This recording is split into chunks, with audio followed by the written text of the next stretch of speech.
Ay, ganun. Kawawa ka naman. Aling liit, aling liit. Aling liit, aling liit. Sabi ng mga fans mo, bakit hindi ka na raw nagba-vlog? Namimiss ka na ng mga fans mo. Namimiss ka na ng mga fans mo, hindi ka na raw kasi nagba-vlog. Sabi nila, bakit daw?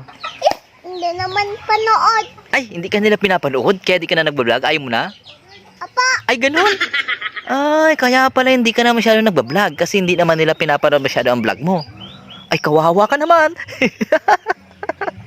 tapos hindi naman mag-share. Ay, ganun. Opo, hindi naman mag-share. Ay, ganun.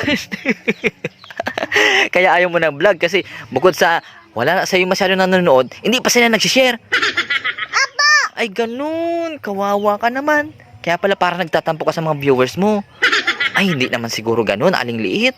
O, magsabi ka kasi panoorin ang vlog mo apa, O, sabihin mo na sa kanila na, guys, panoorin niyo ako para mag-vlog ako ng marami.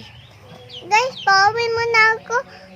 Mag-vlog ako mawami. Guys, pawin mo na ako. Mag-vlog ako mawami. Ayun. O, tingnan mo. O, mapapanood na ng mga viewers mo ulit, ng mga fans mo. O, maraming manonood sa'yo, so mag-vlog ka na ng marami. Apa, Ay, ganun. O, hindi ka nagalit yan. apa. Ay, nagdadabog ka pa. Akala ko ba hindi ka nagalit? Oh, sinabi mo na sa mga fans mo, di ba? Manonood din sila, wag ka na magalit.